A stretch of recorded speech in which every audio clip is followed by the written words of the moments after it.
Let us start with the like last time I said that you need pressure or some kind of which is developed through some kind of compressive load to facilitate the either macro or micro level deformation. Okay, so what the role is being played by this macro or micro level deformation, and what kind of the changes that will be occurring. So if you see just precisely try to see the deformation, interfacial deformation, whether it is macro or at the micro level. In all these cases, the deformation will simply be causing the some first, which is very common, that is strain hardening. Okay, so this is one, and because of the strain hardening, you may say wherever at the interface the deformation is occurring, you will see both the side hardness is normal, but as soon as you approach towards the interface, there is an increase in hardness. So this little increase in hardness at the interface is attributed to the work hardening or the strain hardening which is taking place near the interface due to the either macro or micro level deformation, and this is very common in most of the metals. The degree of work hardening or strain hardening may be different for the different metals. So this is the one aspect. The second aspect, whenever there is a deformation facilitates the cleaning. Now this is interesting. How does it facilitate the cleaning? Any idea? Anybody can tell? Whether it is the similar or the dissimilar metal, how does the deformation will be facilitating the cleaning? You know, let's say this is the surface, okay, and so the surface is having some kind of the like say absorbed gases or impurities in form of the oxides, nitrites. Now these the properties of these impurities present in form of oxides and nitrites. Now these may not necessarily be of the mechanical properties same as the base metal. Okay, usually these are hard and brittle. Okay, so when your surface layers or near surface layers are deformed, you know, the base metal being soft and ductile, it may get deformed, but the oxides and nitrites which are hard and brittle, they will get fractured, and so they will get removed from the surfaces as debris.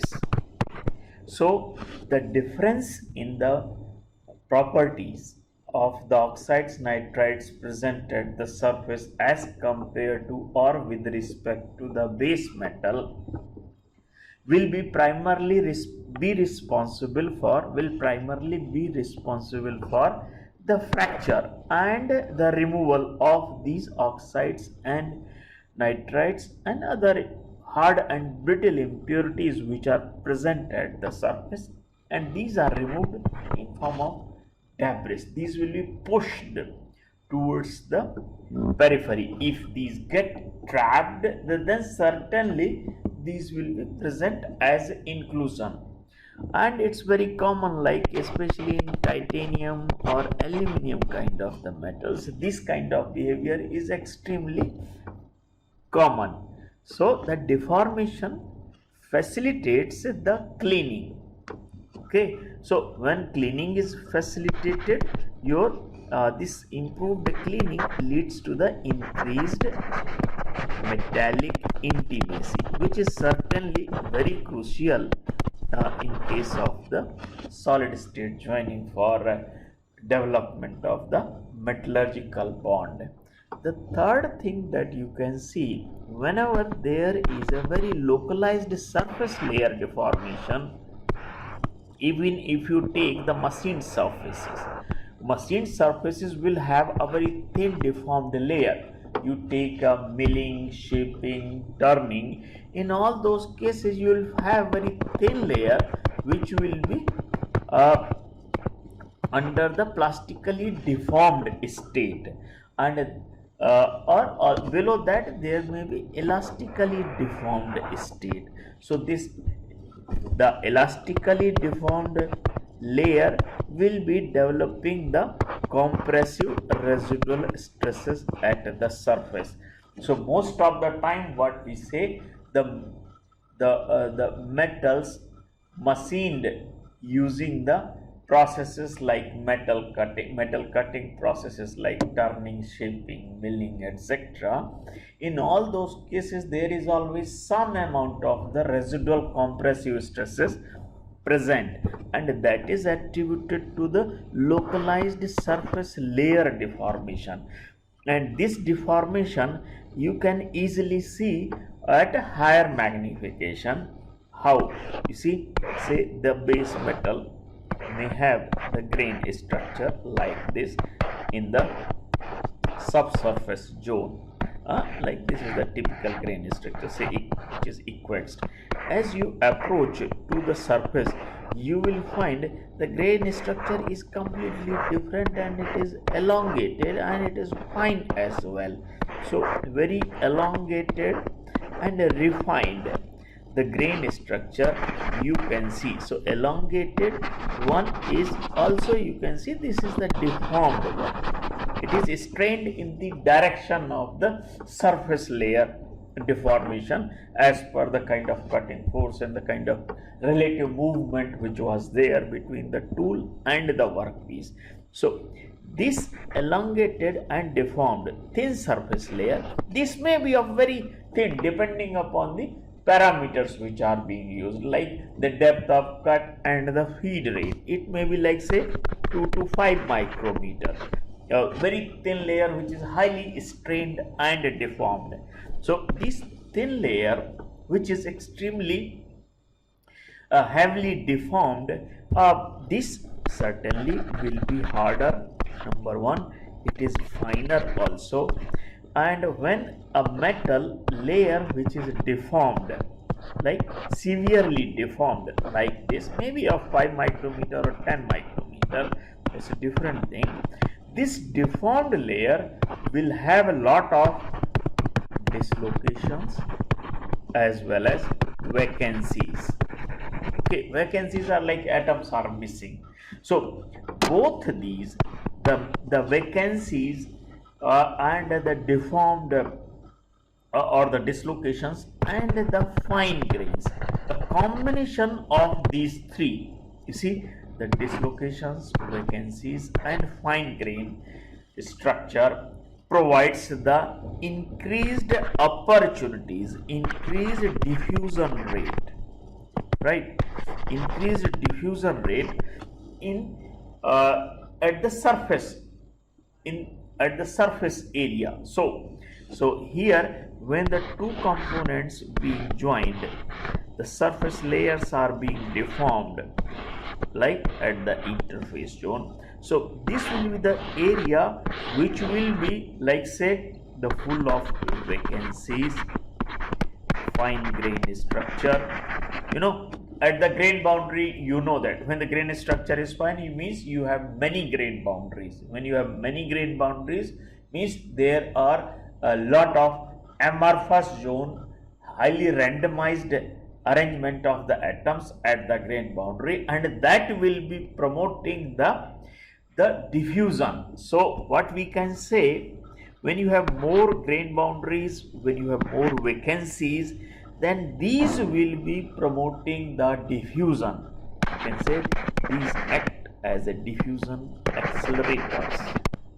These promote diffusion, and once when the two surfaces, when they are a firm in metallic contact, when you have compositional gradient and little favorable condition coupled with the increased number of vacancies and fine grained structure, these will be promoting the diffusion. And so once this is promoted, this diffusion is promoted, then certainly you will get easy recrystallization. Okay, let me erase. So you know that increased diffusion deformation simply promotes the recrystallization under favorable conditions. So once the diffusion is accelerated, you can say the grain boundary formation, new grain boundary formation and the recrystallization, all these things are promoted. So at the at the joint interface, you are easily able to have the metallic continuity or continuity of the grains from one side to another. Okay, so the point here is deformation is promoting strain hardening, facilitating the cleaning, improving, and which in turn improving the metallic intimacy, and increased deformation leading to the formation of vacancies, grain boundaries due to the grain refinement and dislocations. These are promoting the diffusion at the joint interface area, and that in turn promotes the grain boundary formation and the new grain formation. That is what you can say as the recrystallization.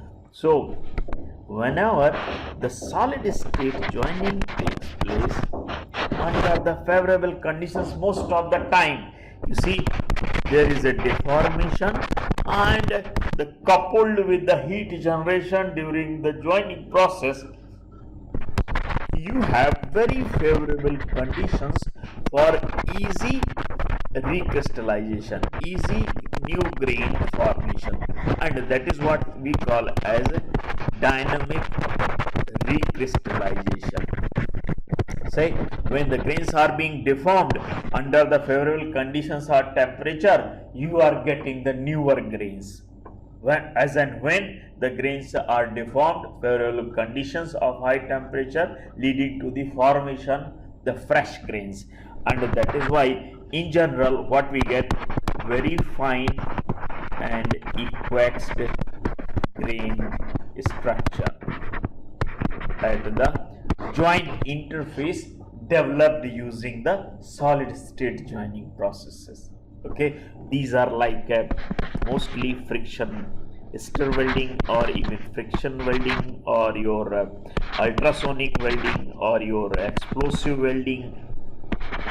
In all these processes you will see the similar kind of the scenario. So this is what the deformation is doing during the joining processes.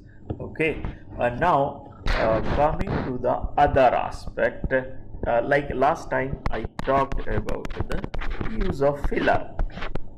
Okay, yesterday someone said it helps in coalescence. Certainly it helps in coalescence, but it is not mandatory. Sometimes even in the solid state joining processes the filler is intentionally used, and there can be multiple situations where it may be required to use, like say, and these are mostly so the fillers are used primarily to increase the metallic intimacy. Probably about this I talked yesterday, metallic intimacy, because through the plastic deformation the thin layers of soft and ductile metals will be filling the peaks and valleys and thereby promoting the metal to metal contact through the films, through the interlayers which have been placed in between the parent metals to be joined. So you put a thin layer like this here in between. Under pressure these will be filling the peaks and valleys present both the sides. So this is one thing. Increased metallic intimacy is promoted. So there is an improved metal to metal contact. The second aspect related with the use of filler is, like say, when you don't have the the compatibility between the two parent metals which are to be joined. For example, this is of the different thermal expansion coefficient, and the other one B is of the different thermal expansion coefficient, and when the two are subjected to the similar joining conditions, then they will be experiencing the differential expansion and differential contraction. So this differential expansion and contraction will be leading to the localized stress development at the interface. So where they will be stresses will be getting localized due to the differential expansion and contraction, then that is the joint interface area. And if this differential expansion and contraction at the joint interface is too much, then it will simply show the cracking. So we have to deal with this. For example, it's very common example of this is, like say, when you join steel and aluminium, one side aluminium, other side is steel. You know, aluminium is very weak, but thermal expansion coefficient is high.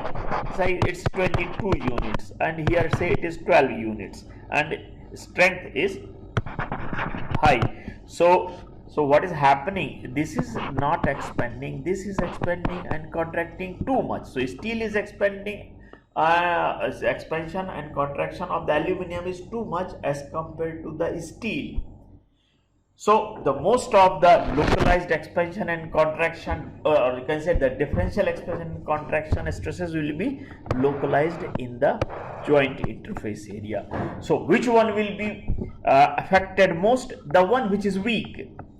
Okay, and which is weak? Aluminium. So the cracking is extremely common in such kind of the joints, primarily due to this differential expansion and contraction. So to deal with this kind of scenario, what we do, we in between we put such kind of the metal even in solid state joining, such that, like say, diffusion bonding or wherever it is possible, we put the third metal in between, so that third metal having the intermediate characteristics of the two different metals which are to be joined.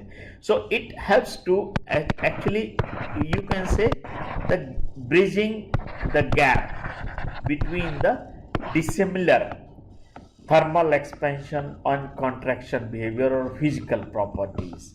Okay, so bridging the gap using the intermediate properties of the filler metal. So apart from increasing the metallic intimacy, the gap bridging is facilitated through the filler. Okay, I have one more example, because of which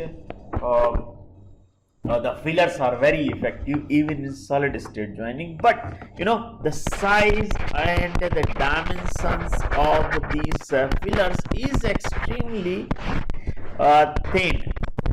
So the dimensions are they may be in micrometers, 10 micrometer, 20 micrometer, like that.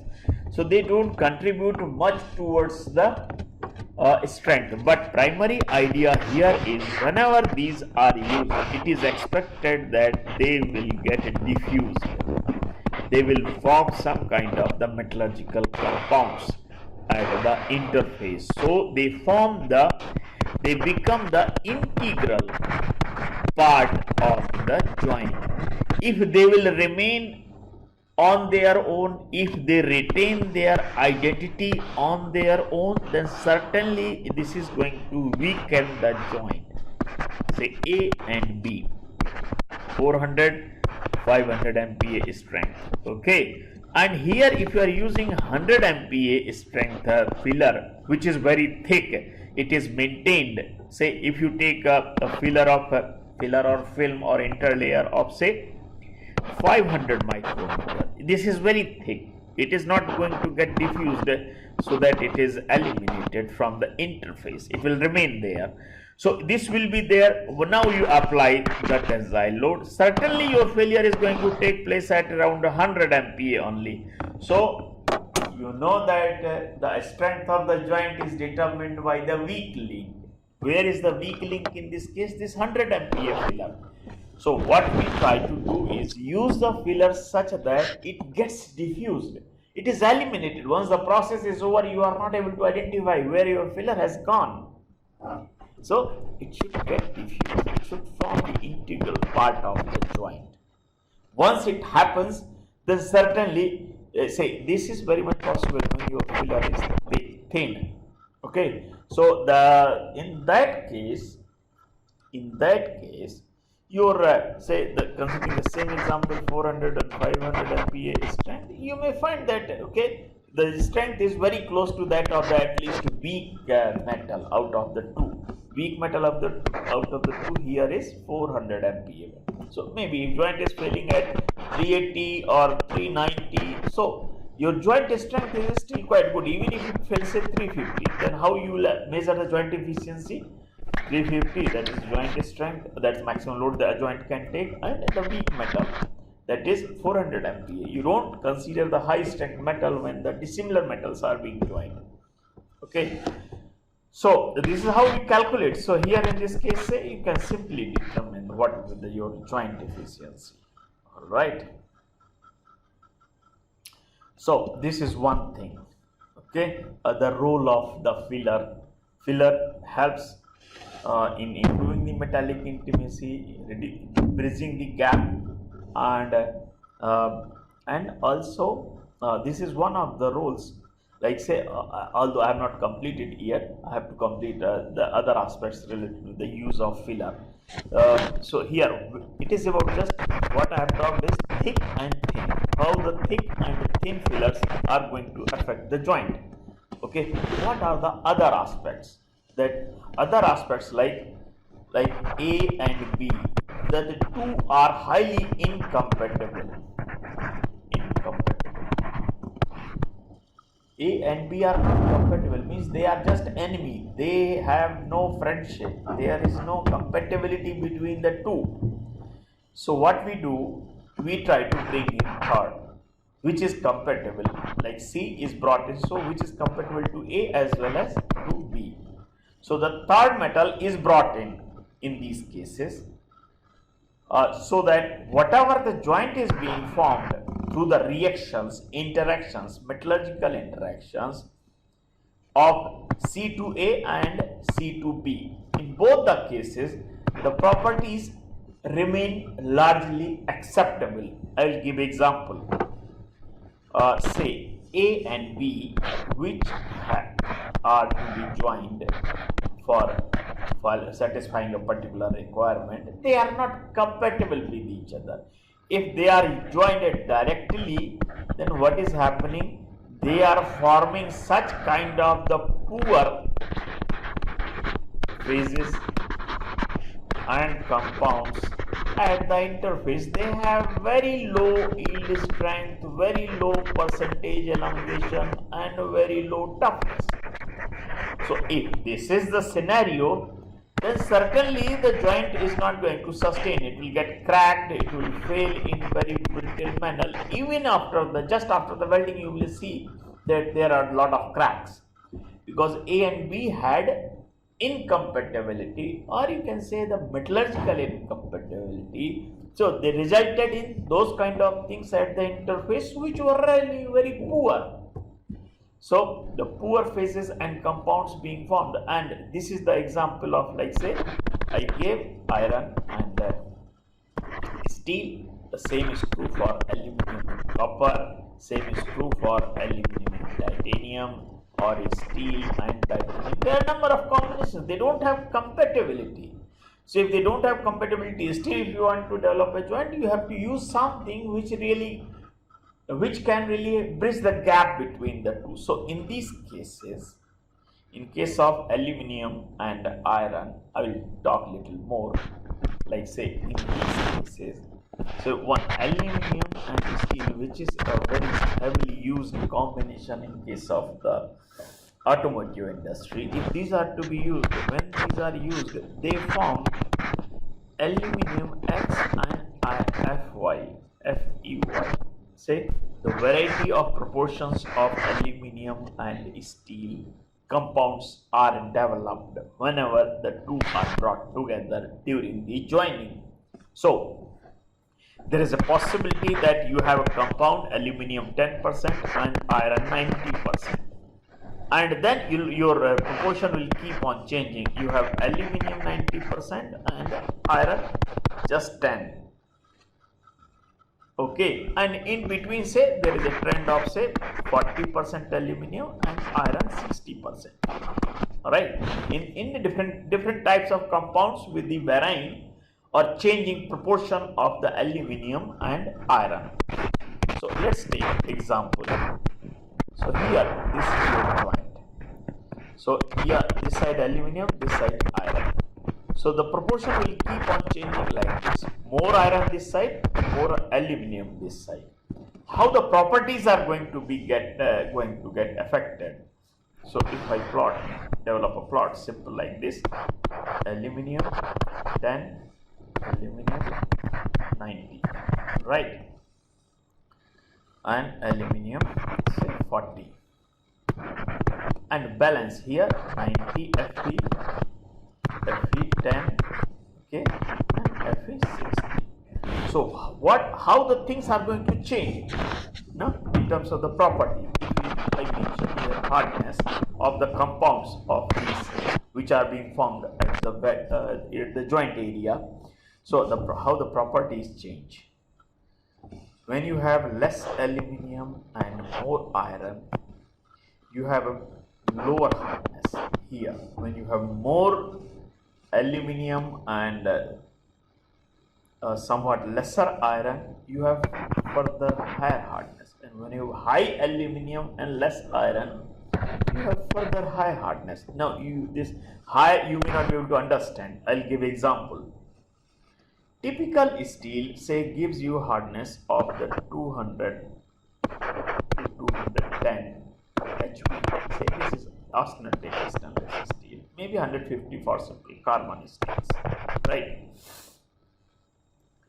When you harden it, say you normalize the steel, what you get? Normalized steel will be giving you the hardness. So this you can say in an annealed condition.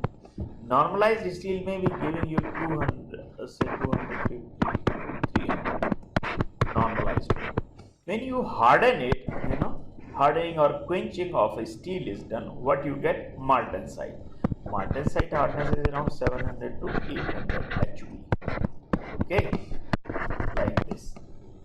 So, but what you are getting here, actually, this aluminum 10, aluminum 90 and iron 10, this will be giving you the hardness of 1000 HV. So what kind of the aluminum and iron compounds are being formed? They are extremely brittle. Martensite is very hard and brittle, of low strength, cannot take any, doesn't show any ductility and toughness, so it is very hard and brittle. So here you may have say 400 to 500 HV. The point here is you are going to have the aluminum and iron compound of such kind in your joint, of such kind of combination of iron and steel, which are extremely hard and brittle. So even if you develop a joint, you will have something that will not perform at all. It will show cracks, it will show brittleness, it will show very low ductility and toughness. So the joint will fail very poorly, and that is why we need to use something which can bring the friendship between the incompatible metals like aluminum and steel, or steel and titanium, and like that. There are so many things. So what we do, say we will be using such kind of the third metal as a filler or interlayer which has the compatibility to both. So they are approaching. Now here we have to see like A and B which are to be joined, their direct interaction is minimized. Minimize the direct interaction, because if they interact directly, the poor things happen. So what we do, let us do the things in the solid state and using such kind of fillers where direct interactions are avoided or it is at least minimized. So what we do, in between we put something else like copper or nickel which is compatible to both. So if you have aluminium or if you have iron, both these are good, are having the good compatibility with the aluminium as well as the steel. So it's good. So these are the kind of fillers which are commonly used as a interlayer or the films. These are soft, ductile and play a very effective role as an interlayer or films in solid state joining. So whenever these are used, so you can say the soft, ductile and metallurgically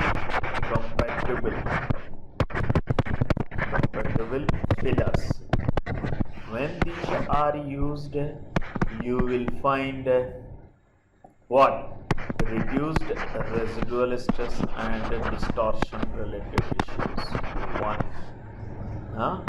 And the reduced issues related with the metallurgical incompatibility. And those are like say in form of IMC formation. So you can say directly like reduces the formation of hard and brittle intermetallic compound IMCs. So if these are favorable things happening, your joint performance will certainly get improved. Okay, so this is what the role of the deformation and the filler you can see. Okay, now I'll talk little bit about the role of the pressure, yielding and how the joint strength is going to get affected. So let's say you have one combination like this, like these are the two parts to be joined. So this is placed over the support and the pressure is being applied from the top. Okay, so obviously the compressive load is being applied, so the pressure will be developed at the interface. So when you the load is applied, there will be this kind of the you can say the stress and the strain relationship is this kind of relationship is valid for both tension as well as compression, isn't it? So you keep on increasing the load, metal will keep on deforming. Okay, so what will be happening, you keep on increasing the load so that the deformation is continue to increase. Deformation is increased. So what happens when the deformation is increased? Say initially 5%, 10%, 20%, 30%, like this. Okay, like this. Say the strain that is being induced, or this, there can be different ways to quantify the deformation. Okay, now how the joint characteristics are going to get affected? Joint characteristics, if we measure joint characteristics, say the solid state joining is being realized through the deformation using the pressure. So your bonded area simply increases. Metallic bonding at the interface increases linearly with the kind of deformation being achieved using the pressure. Okay, so if you see the load or pressure versus joint strength relationship, if you see less load, less strength, more load, more strength, like this. So why? Because your metallic bonding area is increasing. So the another plot goes like this: strength increasing the deformation, increasing the strength. Why? Because the metallic bonded area at the interface will keep on increasing, and this is simply linked with what? Increased interfacial deformation, increased closeness, increased cleanliness, and your increased metallic bonding. Okay, now I have one more plot just to show this. Here the local yielding that will be taking place at the interface.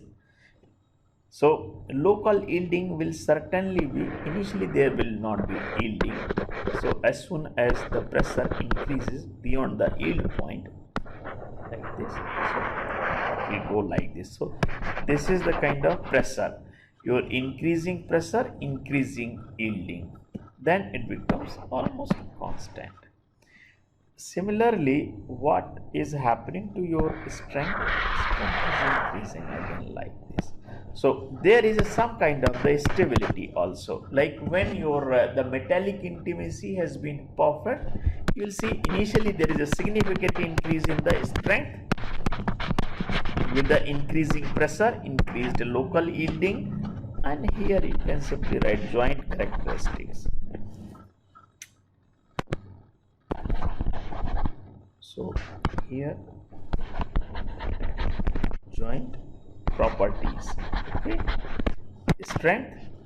So some critical yielding at the interface is needed for development of the joint, and thereafter you will see that the increasing proportion of the metallic intimacy at the interface increasing joint strength, and once the 100% intimacy is realized, there is no major change in the strength. So this is very critical and crucial. You have to realize that sufficient the interfacial deformation is realized to gain the metallic intimacy as well as the joint strength.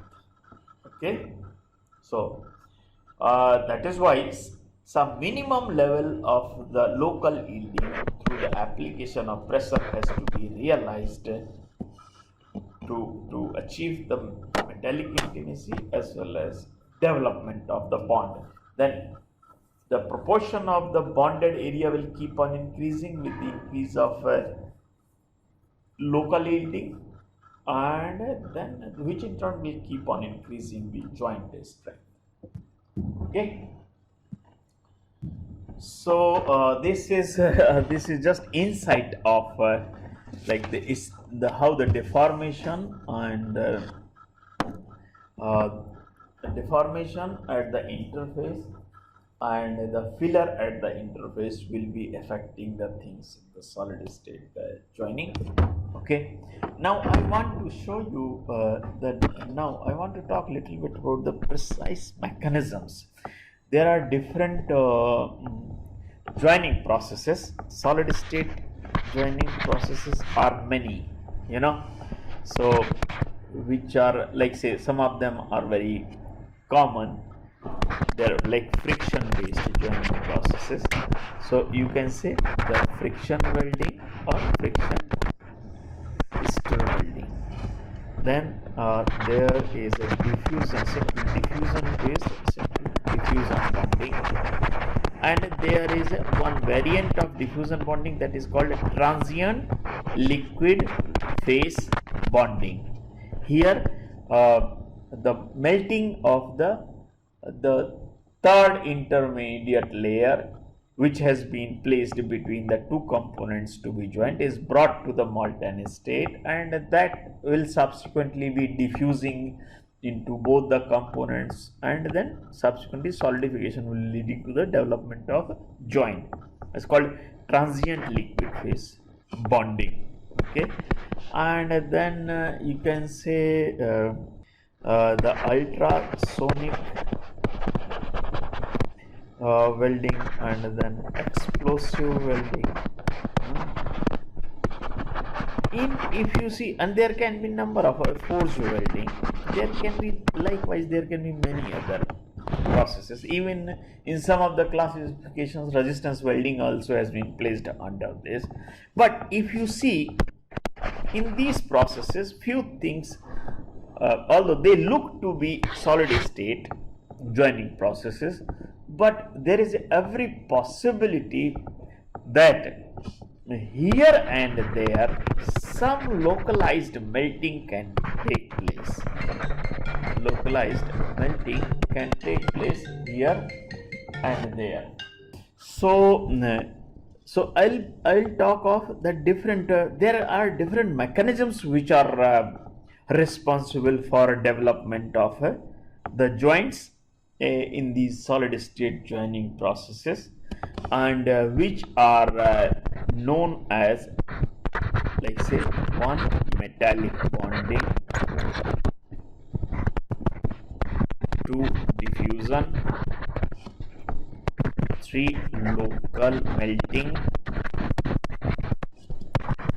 4, dynamic recrystallization,